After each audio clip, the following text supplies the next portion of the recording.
Come with me, and you'll be in a world of murder and investigation.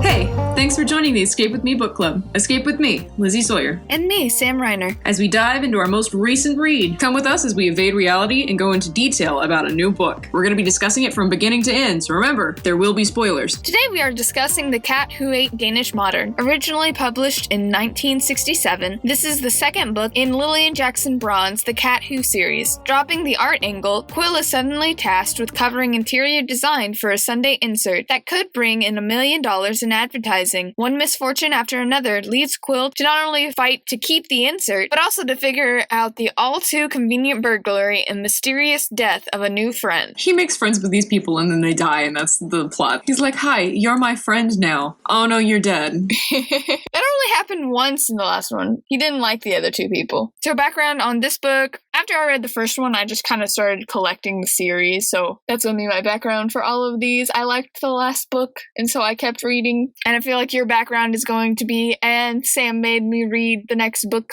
Yep, that's exactly what my background is. We might have to think of something cooler than background for series ones. Ooh, I know, without giving too many specifics. Did you like the last book better or this book better? I think I liked them both about the same. There wasn't anything that stood out to me in this one that made it better for me than the last one, and vice versa. They have a very similar vibe to them. That's fair. Personally, I think I like the last book better than this one. Of the original trilogy, I like the third the best, so we're gonna get to that one and I'm excited. But of these two, I think I like the first one better than this one. To judge a book by its cover, the first time I saw this, I thought Danish Modern was a type of art thing instead of interior design, and there are a couple of covers that have furniture on it, so it's more obvious, oh, this is about interior design. But the one I have is just a bloody gun with bloody cat paw prints everywhere. Oh, that's the one that I have too, yeah. Yeah, which is very similar to the first one. So I thought Danish Modern was an art thing, and so I was expecting a lot of the same characters and kind of similar premise, which it is kind of a similar premise, but not about art things. I don't know if I really had any preconceived notions about this book before I went into it, if I'm gonna be honest. It was very much it's probably gonna be another murder mystery, and it's probably gonna involve more murder. It would be disappointing if it didn't, really. It's like, I want the murder, bring me the murder. Now we join Qwill as he prepares to speak with his boss about getting reassigned. The editor has a name this time! Because the first time around, he was just the editor. Well, the first time around, she was like, I don't know if I'm gonna get a second book or not. Which is funny, because in the first book, he had no name, and in this book, he has 2 names. So it makes up for it. Making up for lost time. Yeah. But I do think it was really cute that everyone calls him Percy, and then later on you find out his name is Harold, and you're like, what? And then you find out his name is Percy because he says per se a lot. Aw, honey. And that's just hilarious to me. I thought it was cool. Percy gets a name now. He's now one of the official crew members. AKA, he's going to reassign Qwill every single book. We can't figure out just the right place to put you. And Quill's like, investigation, put me, please. Oh my goodness, please just put me on the murder beat. That's all I really want. When's where I end up anyway, please. They're like, let's try you over here now. Yeah. We have a need for this right now. You're gonna do this. Okay, I need the money. Pretty much. This time around, technically after a while, he becomes very possessive of his beat and is very proud of his work, which is good. But I feel like this time around, he really is like, no, I want this.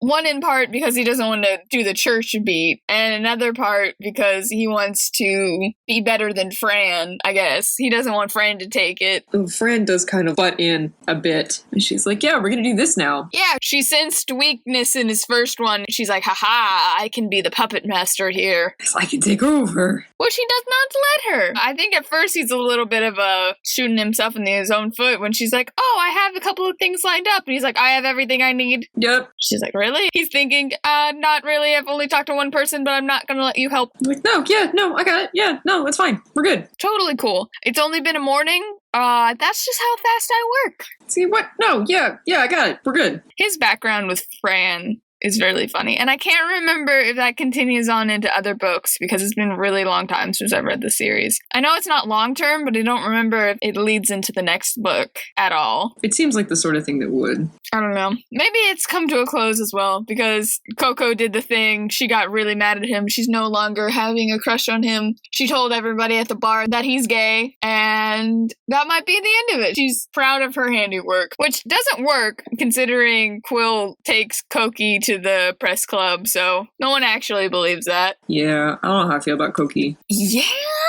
we'll get to her, but I'm kind of the same way. He definitely has a type, though. Yep. Between her and Zoe, they share quite a few similarities. So the Gracious Abodes has many issues, but because issues as in the newspaper issues, and then issues as in problems. Yep, we're there. Usually I'm the one that makes jokes like that. I'm off my groove, man. Ha ha ha ha. I am so funny. Champion of hilarity. Anyway, the Tate burglary kind of overshadows the other two, mainly because it happens first and it has the most intrigue about it. But we know straight off that it's an inside job. And so there's really only 3 people that could be involved in it. And that's the houseboy Paolo. Poor kid. Who is suddenly missing, and you come to find out that he was framed. Ha ha ha. And of course, the entire book, they're like, I don't think he did it. So obviously that means he didn't do it. But there's him, and then there's the maid who dresses way too young for her age, which I thought was funny. She's also super unprofessional because she gets drunk at job interviews. Well, he was purposely plying her with liquor. It was unprofessional of her to take it. Yes, it takes so much, too. I think he mentioned 3 glasses that she had, and then she started opening up and still kept drinking. I was like, whew, honey. Darling, maybe slow down just a little bit. But it was funny because he was like, well, clearly she was one of the cheaper things that Tate had. He has a maid, but she's kind of not great. Nope. You can see why you didn't like her. And then, of course, you have Tate is the third one. And you kind of get the feeling the entire time that Tate did it. And of course you find out in the end it's connections to the Gracious Abode. But I feel like he was the only real suspect in the burglary. Yeah, it doesn't help when people ask you about your wife and your stuff and you don't seem to be grieving at all about either. And in the way he answered things, no emotion whatsoever. Like, I'm gonna need you to pretend to care just a wee bit. Just try a little bit. All we're asking. But he's like, oh, I hope my jades went to someone who loved them and crap like that. And it's like, you would be so upset because you cared about the jade more than anything else. And then when David's like, oh, he's just happy because he got the money and he can collect again. You're probably right. I know David's supposed to be really mean because he says all these things about his friends behind their back, but he's also kind of honest. Yeah. None of the things he says is wrong. I enjoy David. And I think that's one thing that sticks in my head beside Mont Clemens. Mont Clemens was cruel, and a lot of what he said was unwarranted. But everything David says is right. He says Tate is super cheap, he's bad with his money, and he just cares about the jade. And that Mrs. Tate is kind of a terrible person because she let her situation make her very bitter. And she says Natalie has no talent, and you can tell from the very beginning she has no talent. It's a shame he didn't say that to her face, but he's not wrong in any of his sayings. Then he's nice enough to keep it to mostly himself, other than Qwill, who's just good at getting people to talk to him. Oh, I'm sure he does it to Starkweather and to other people too when they're alone. He seems like the type that would tell everybody. Oh yeah. And be like, secretly, I hate them. Yeah.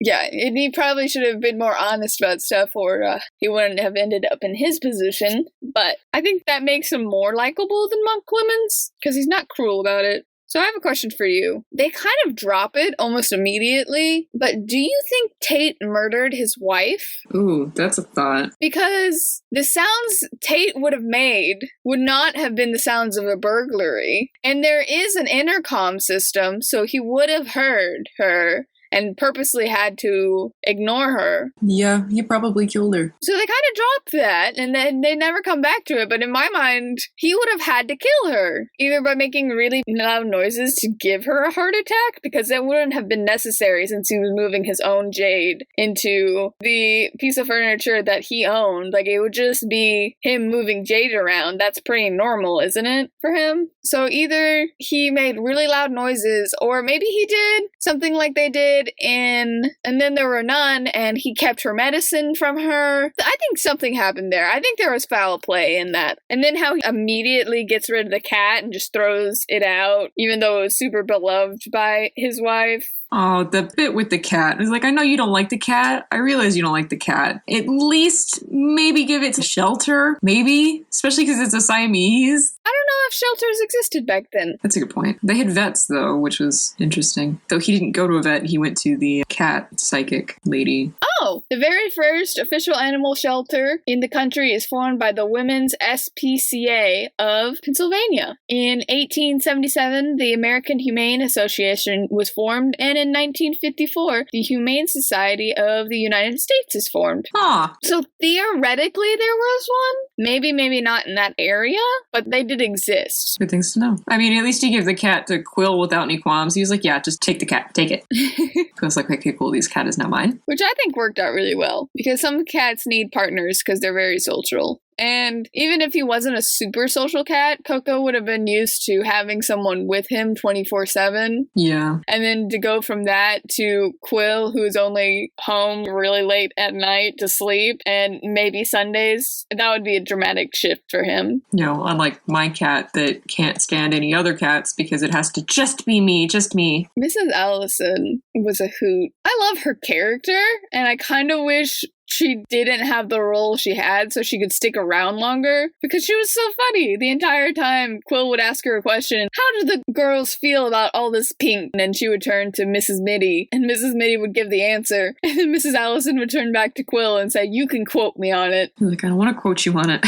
It was just the entire time. And then she's walking around. She thinks it's appropriate to show up to this interview with curlers in her hair, and I think she has a bottle of booze she's just walking around with. Sounds about right. It was just so funny. But I really think they should have seen her house not being a home for professional girls and actually being a brothel coming. Because first of all, Koki makes a joke that it used to look like a Victorian, I don't remember the exact word she used, but basically it used to look like a Victorian brothel, and now it looks like an American colonial brothel. And then at the end of the conversation, Odd is like, hey, I want to come back and see your girls. And Mrs. Allison is like, do it. We have all hair colors. Please come by at night. It's like, whoa, all right. That should have set off some red flags to somebody. Gasp. No. No. But I will say, I remembered David's murder, and I remembered the Tate thing, but I forgot about Mrs. Allison's house getting raided. And so I got to that part of the book, and I was sitting there, and I read it, and I think Percy calls Qwill, and is freaking out, saying that Mrs. Allison got raided and that it's a brothel, and I remember sitting there and going, oh snap, oh dang. So the second time around I was like, oh, that just happened.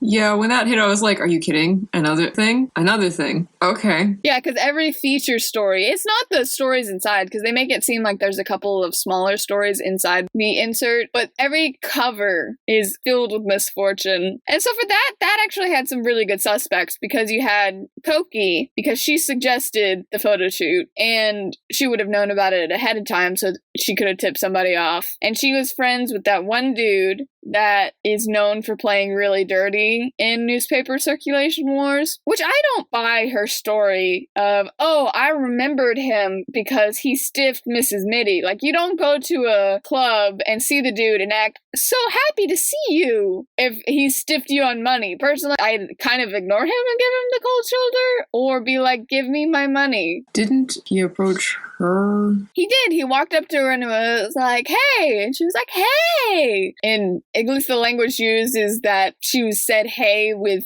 a certain amount of knowing, like she knew the guy or something. But I don't know. That seemed like a weird reaction to have to me. I would not want to be courteous to the dude that stiffed my boss, aka stiffing me. Although she hates her boss at the same time, so maybe she doesn't mind. Maybe. Yeah, she seems to really not like that job. I mean, being a woman that has to do something other than what they really want to do just because you're a woman and no one takes you seriously can be very frustrating. Yeah, and of all places to get stuck in, yep, Mrs. Mitty It's a good time. Which, how do you think her name is pronounced? Alacoqui? It's been 2 weeks since I listened to the book, so I can't remember how the narrator said it, and I don't have the word in front of me. Not that that would help any. For all listeners, the word is Alacoque. No clue. Alacoqui. Alacu. But that wouldn't make it Koki. I don't know. I'm just going to call her Koki. Do it. And it was funny that she mentioned that there are more architects with the last name Wright than anything else. Because when she said her last name, I immediately thought of Phoenix Wright. And I was like, ooh, lawyers. Yeah. Koki is an interesting person. But she's a suspect for Mrs. Allison. And then the Morning Rampage owners are suspicious because they gave a huge donation to something related to the SWAT team that ended up busting the place. I didn't follow the connection there because that is old time stuff. Some kind of charity. I forget which charity. Anyway, it was money towards the police force. And so then the raid happened really soon afterwards. And so Qwill thinks that's suspicious. But Percy points out that the fluctuation makes a big donation to them too, to stay on their good side. So that's actually never resolved. I guess that it was just coincidence that Mrs. Allison's got raided. Yeah, I think that's what they ended up deciding. It's kind of like the Mrs. Tate murder. They just kind of dropped the ball on that. They never said specifically one way or the other. So you're kind of left to speculate on that. And then David's murder came down to Koki or literally any other of his friends. What? They all hate you? Not necessarily hate you. They all have a reason to hate him. Yeah. They all found out you were talking smack behind their backs? Honestly, the actual solution was kind of boring. Yeah. Oh no, the woman you convinced to divorce her rich husband and take no money so that she can live and be an artist with a loom, but she also sucks at it, so she couldn't actually make a living for it, but you kept making promises to her. And then also, she's in love with you, but you're not in love with her. Fatal attraction. Yeah, poor kid. And then for it to be a murder-suicide also made it kind of boring. Yep. So I think that's my biggest thing with comparing this book to the last book. The last book, it felt like everything could have been connected because the entire time you have a suspect that would have been connected to all three, and you're sitting there trying to make sense of it. Are they related? Are they not related? And then at the end you kind of get a little gypped on the ending because narcs. Yeah. How are you supposed to figure that out except for that one time you saw a signature? But at least the solution to the mystery was really interesting because it's like, okay, 9-0 was an accident, but the first one and the third one are related, and that's really interesting. And the way it got planned out was really interesting, and how the third murder was actually unplanned in a way was really interesting. But this one, I liked the framing technique of every cover of the Gracious Abodes has a problem, and it happens right after the issues. So you think, oh, are they all connected or not? But you kind of get to the end, and none of them are connected. All of them, beside Tate's burglary, are just happenstance that you just so happened that you took pictures of that and used it as the cover story when bad things happened really soon afterwards. That just means you're cursed. Pretty much. What are the chances? And it's both foreshadowing in a way. All of them are really obvious once you know the solution, except for Mrs. Allison, because like I said, they never really say what happened there. So it's just not as fun. It's not as fun to think about the plan of each because it's really kind of boring. And I don't feel like there's as much of the community in the interior design as there was in the artist thing, because with the artist, everybody knew each other and was all interwoven, and they had big parties together. And they talked to each other and about each other, and Qwill would come up to them and they would give their whole spiel about what they thought about, so you knew what they thought about with each other. They had a couple parties together. Yeah, but it was David knew the dude from Plug, and he was friends with Mr. Norbert, and they showed up at the parties. And there were a lot of extra characters this time around, and I mean, there were a lot of extra characters in the last one. We talked about that as well. So many extra characters in the last one. But there were things like the caterer got a surprisingly large amount of screen time. And it's not as much as, oh, you named someone you shouldn't have. This is literally, he had at least a couple pages dedicated to him in 3 different chapters. And then you have to learn about his backstory and how David helped him. And yeah, he's important. He's gonna die. We gotta know him before he dies. Yeah, but through his caterer? I don't know, man. I didn't write the book. And so the only really interesting thing between David and someone else is Soborn Studios. But we only see Jack once. He gives their backstory, and then you never see him again. And it's after the murder, so it's not even you meet him beforehand. It's like, oh, could he be? No, there's no chance. It's not even remotely possible. Yeah, he's not even that interested. He's just like, oh, he met his end. That sucks. And it really sucks that I don't have a rival anymore. And that's kind of it.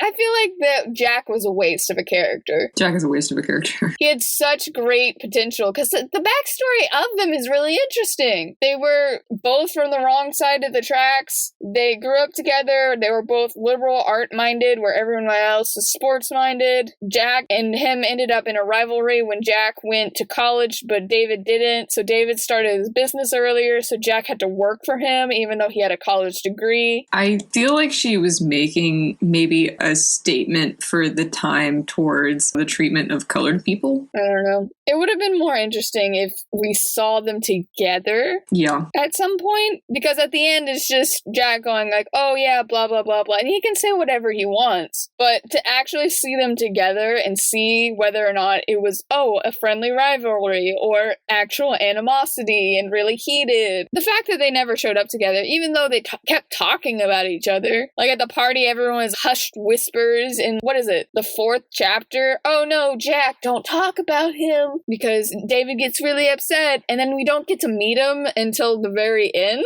Yeah, he's very much a throwaway character. And it's a shame. But speaking of throwaway characters, I notice Mrs. Duxbury has made a return. We talked about her in the first episode, how she's just a really important collector in town. And that was her only purpose, and it was dumb that she was named. But she shows back up, and Mrs. Duxbury was Jack's first client. Okay. So now she is the town's most important art collector and a trendsetter for interior design. It's miraculous. Now she has 2 bullets after her name. But I did think that was kind of cool. I don't know, it feels like you've been set up to die in a later book, you minor character. We keep hearing about you. So when do you die? The psychiatrist. The psychiatrist. I don't know, I kind of got itchy during that chapter thinking about how much cat hair there was everywhere. Dude, you should try living in my house. I think at one point he sits down and I'm just thinking that chair would be so uncomfortable. And you would have to take weeks to lint roll all of that off. You hit a point where you stop trying. Gonna be honest. There's no way she could try to begin with. But little Tommy, who tells her when the kettle's boiling, that was cute. Cats are a good time. They're adorable. So let's talk about Cokie, because she's kind of a suspect to the second and the third one. And Qwill goes back and forth between wanting to date her and thinking she's a suspect, not trusting her. So at least I like their relationship better than I liked how he treated Zoe. Because with Zoe, he treated her with such reverence and, oh, she could never do that, until the very end where he's like, maybe she could. The entire time she could. Where have you been? She's definitely a suspect, Qwill. I know. So Cokie this time around, she is much more of a suspect, but that also kind of draws away from, at least with Zoe, he was like, oh, she couldn't have done it. She's so pretty. Blah, blah, blah, blah, blah. But this time around, I'm like, why are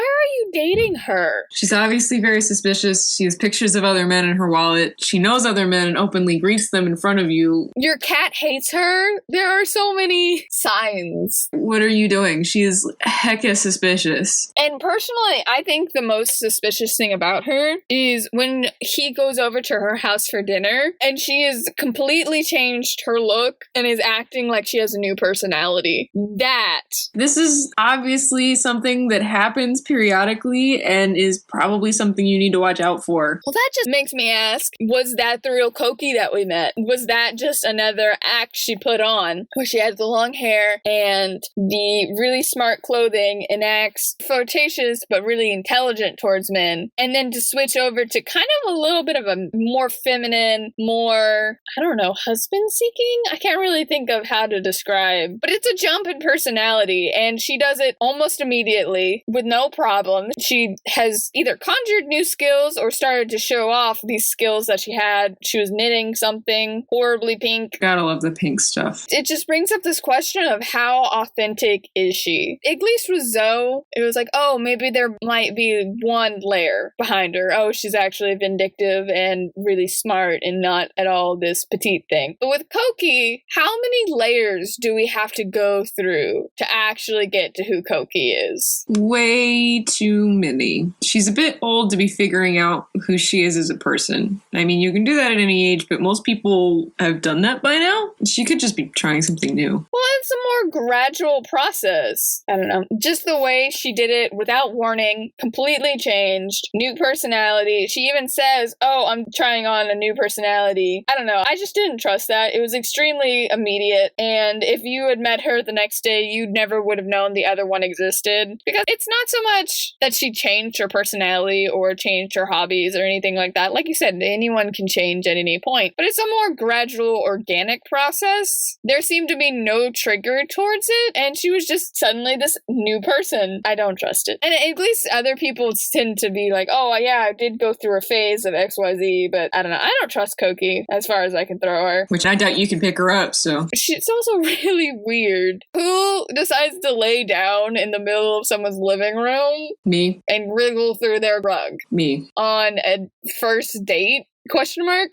No, maybe not a first date. That's more of a second date thing for me. But yeah, me. It was just really weird because she was acting all normal and proper. And then all of a sudden she's just like, I'm gonna lay in your carpet and wriggle around. That's really weird. And I don't know why Qwill wasn't like, that was kind of weird. It's because it is kind of weird. But I mean, maybe she's just a weird person. We don't really know much about her yet. We don't know anything about her, apparently. I don't think it really mentions how old she is. I would put her in her 30s. Sometimes she sounds much younger than Qwill, and sometimes she sounds only a little bit younger than Qwill, and so it's kind of... How old are you? I would put her in her early 30s. And then I think he's around his 50s, 60s. I think it would have to be 50s or late 40s. I do think there's a significant age difference, which is fine, whatever. But I always felt like it's been a while since she's been out of college. And maybe she's at Mrs. Mitty's and she's not exactly trying to be an architect anymore. It kind of feels more like she's given up on that. So it makes me wonder how many personalities she's gone through to try to make herself happy. I don't know. She's weird. She feels like she has less personality than Zoe did, because Zoe got such a highlight, whereas this one I feel like is just throwing characters at you a lot, seeing which ones stick. Here's the suspicious character. Suspicious character, here we go. I'm pretty sure there's more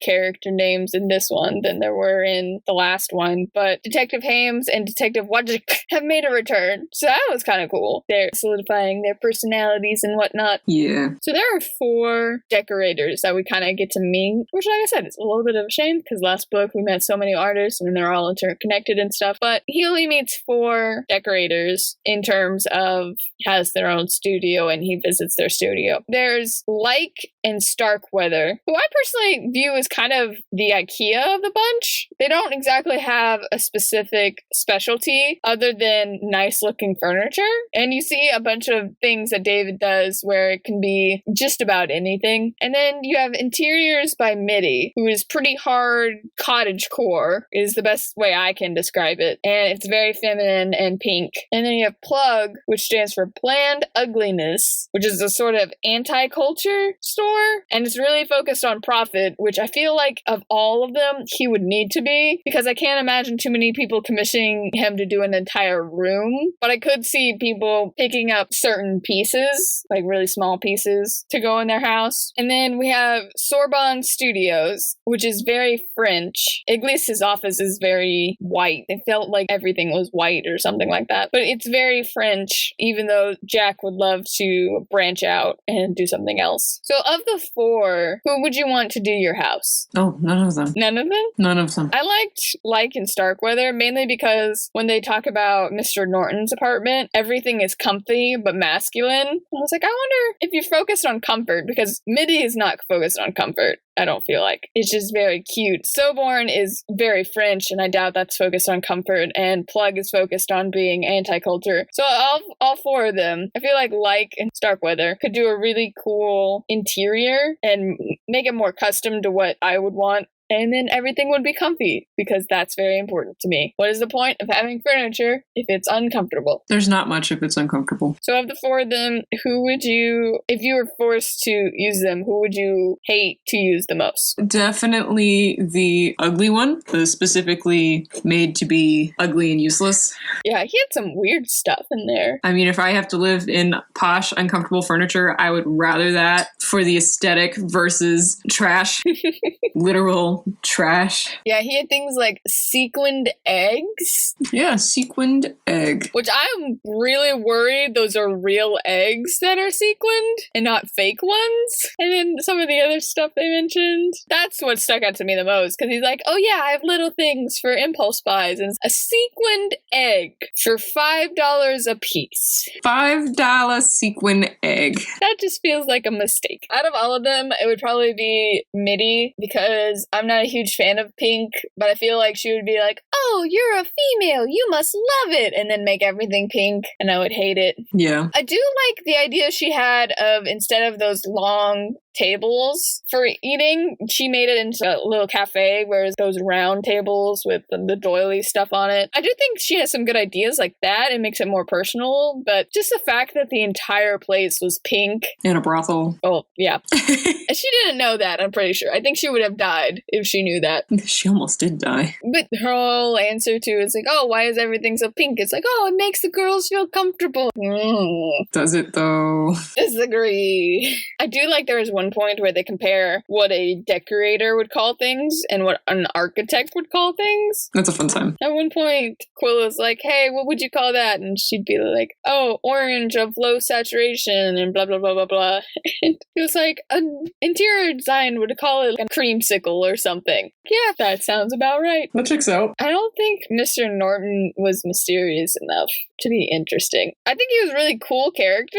I mean, he gave Qwill his entire apartment to look over, and hopefully Qwill got that chair fixed. We never actually figure out about that. But almost as soon as he meets him, he goes to Denmark, and at that point, everyone thinks Mrs. Tate is from Sweden or something, and it's not until the very end that you find out, oh, she's actually from Denmark, and the area that Norton went to. And it's more suspicious that Tate is going to Denmark than Norton being in Denmark, but I did love the reveal of what they were working on. When I read that part, I stopped and I turned to my husband and I read that portion of it out to him, because the entire time it's super important, and at one point he's like, oh yes, it'll change human life forever. While all those people are focusing on space, we're focusing on what's right here and what's really important, and this will change everything. It'll change the world.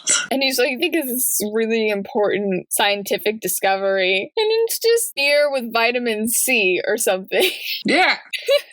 Beer. Mm-hmm. It just made me laugh so hard. She has such a great sense of humor. So that's the big scientific breakthrough, guys. Beer now has vitamin C in it, so it'll be more healthy. This is super important. You have to fly all the way to the middle of nowhere, but beer now has vitamin C. I mean, this could have been completely solved by inventing the screwdriver and just putting vodka and orange juice and alcohol with vitamin C, but Screwdrivers are actually pretty good. it was very funny. That is the big discovery that Tate was going to spend so much money in investing in, and Norton went all the way to Denmark. Vitamin C and beer. Mm-hmm. It's a big deal, man. It's the biggest deal, apparently. These books are really fast-paced, and they're not 400 pages or something. I think there's only 192 pages in this book, which is rather short. But you get a lot for it since it's so fast-paced. And it's probably for the time period, too, that they preferred shorter books that people could read the whole thing, and versus now where I feel like every mystery book is like 400 pages. Yeah, like Agatha Christie has a whole section of books that are Poirot mysteries, right? But each audio file is only about like 30 minutes, so it's little Poirot short stories. And I feel like nowadays versus then, the mystery novel is a lot more bloated. I like a good, confusing mystery to some extent. A good puzzle, which is why I'm still binging Agatha Christie novels. I think I'm 6 or 7 in now. I do too, but I actually kind of like some of these novels where it focuses more on the characters and what their lives are like and how the mystery affects their lives, and with the mystery not necessarily being the most important thing. I think it can be done really well. Yeah. But I do like sometimes just sitting down and reading an entire mystery novel and not feeling like I had 3 chapters of filler or something like that. I do think she still does a really good job of getting to the important stuff. Although I do feel like this book is more bloated than the first one was. Yeah, it's much more bloated than the first one was. There's a lot of stuff with the cat that's not necessarily important, and stuff with the just random people around him that's not necessarily important, and the sudden girlfriend that's very suspicious and kind of boring to read through because you're like, why in the world are you dating this woman, Qwill? Please. Stop. It's like you're not really getting anything from her either. I think at one point they kiss, but for the most part, she just makes him walk around and look at architecture. Yeah, which I mean is good for him. He actually mentions that he was tired afterwards and that he's a little bit on the eats a lot of food side. And I was like, oh, well, good. You need to walk around a little bit more then, especially if you're getting up there in age, man. Gotta exercise, gotta keep your blood flowing and all that fun stuff. It's true. It just feels like they have barely anything in common, except for the cat. Just the cat. Which, once again, Qwill has a type. Yep. A woman that will believe anything about cats, and also has brown eyes and long hair, frames her face really well, and is extremely suspicious and probably in the middle of the investigation. That's probably the real reason he goes for them, is because they're suspicious. He's drawn to their suspicious allure. He also really likes intelligent women, which I'm all for. I think intelligence is a really important thing as well. But I don't like Zoe, but I could get why he was chasing after her a lot more than I could get with Koki. Yeah, I don't get Koki. Him actually having a relationship with her was probably a downside. Why are you dating Koki? Why are you continuously dating Koki? It makes no sense. I was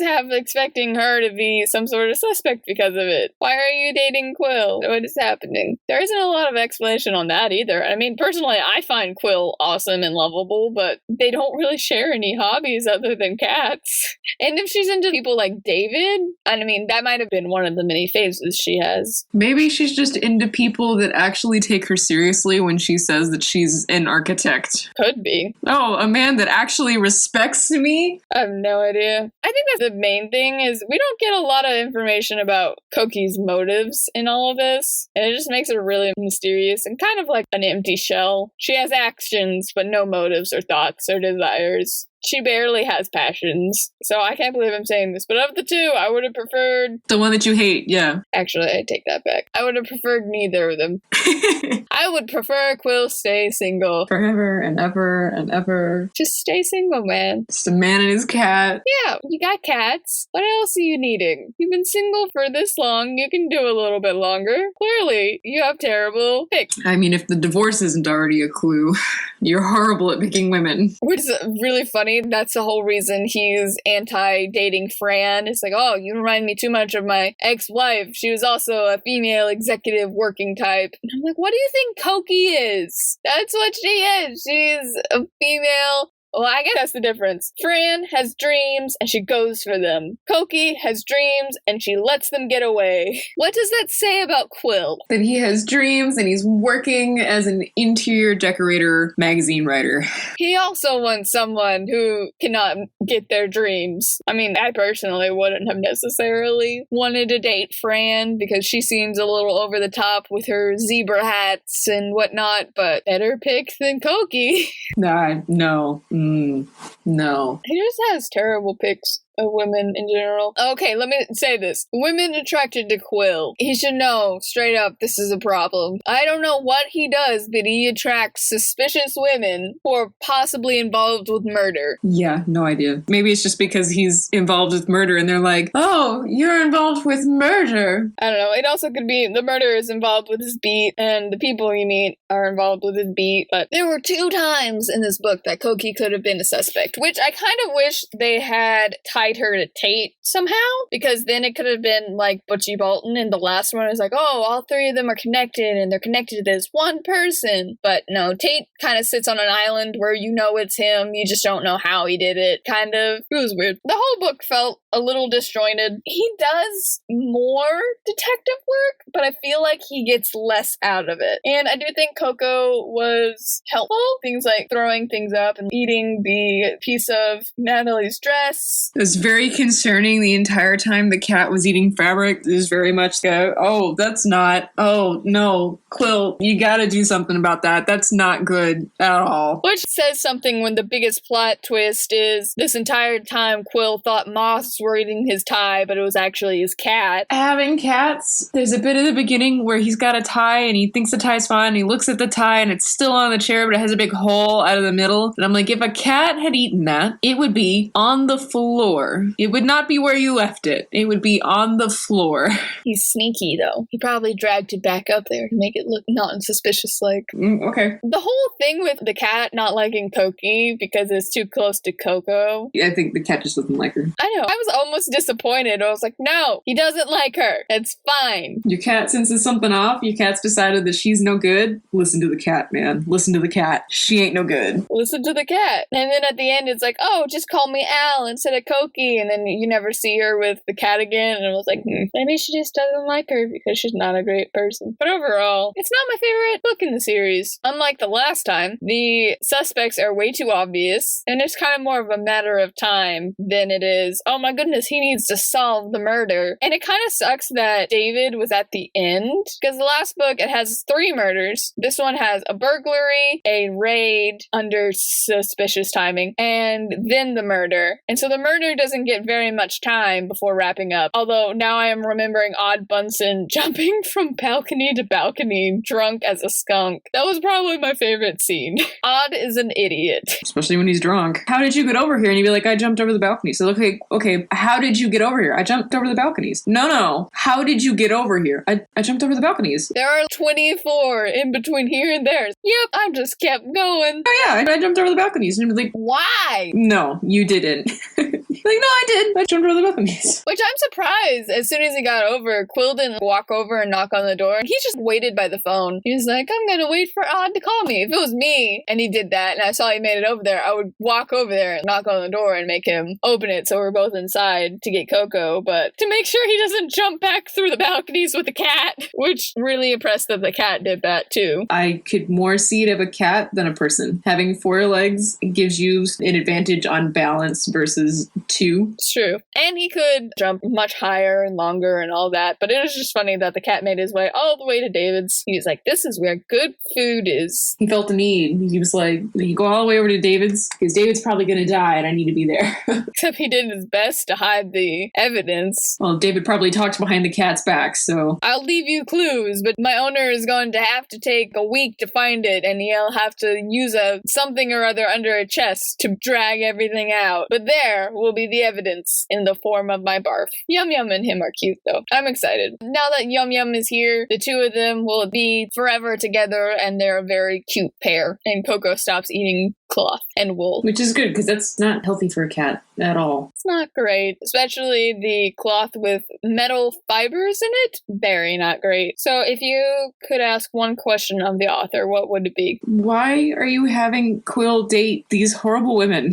For real, though. He should have better taste in women by now. Yeah, I do kind of wonder how she builds the characters. It's like, oh, Quill's gonna need a love interest for this book. Better build her up, and this is how it's gonna be. I don't know. I agree. I am kind of curious how she decides what they're gonna be like. I mean, so far, she's in it where he definitely has a type, and so you can kind of see it coming, but I agree. I think my question would be how she decides what beat he gets, and why interior design. She has a list, and then a D20, and she just rolls it.